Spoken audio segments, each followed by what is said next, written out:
Now, designing a solar power system might seem intimidating, but once you know how to size your system, it's actually rather straightforward. Today, we're gonna learn how to size a garden solar power system in the most simplest way possible. We're gonna figure out what battery size we need at a given load and what solar panels are required to charge this battery in a given amount of time.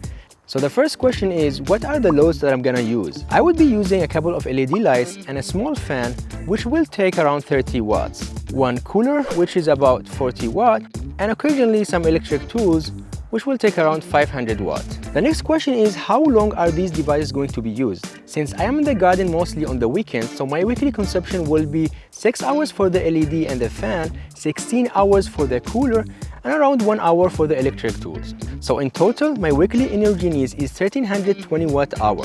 You would need to increase this value by a factor of 3 or so to have a backup or days of autonomy in case of a bad weather. But in my case, since I'm gonna use the power only on the weekends, there will be no load on the battery for the rest of the week where it can be charged. However, the 1320 watt-hour is only the usable part. For lead-acid batteries, typically the recommendation is 50% depth of discharge. That means you can only use half of the battery's rated capacity. I will be using sealed lead-acid batteries since they are affordable and good enough for such application. So I'm gonna have to double the size of the batteries.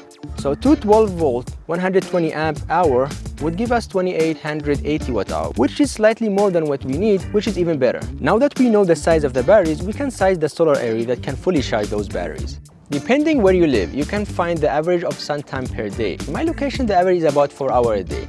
Since I'm using the system only on the weekends, I can let the batteries get charged during the 5 days of the week. This gives us 20 hours in total.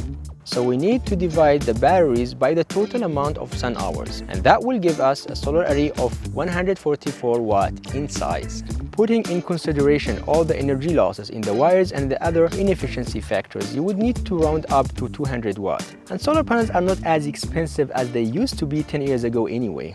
We figured out the size of the battery, the size of the solar panels.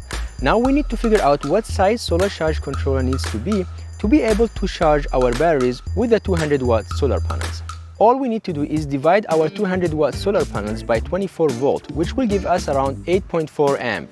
Typically, you need to oversize the controller by 25 to 30% to overcome efficiency issues. So a 10 amp rated solar charge controller would be enough for this setup. By the way, you can save costs by increasing the voltage of your system. This will reduce the current. Low current rated solar charge controllers are cheaper, and high current means thicker copper wires, which are expensive. So I decided to use two 100 watt solar panels connected in series, along with two 12-volt batteries also connected in series, which will give me a 24-volt system. Last but not least, the inverter, whose job is to convert the 24-volt to 240-volt.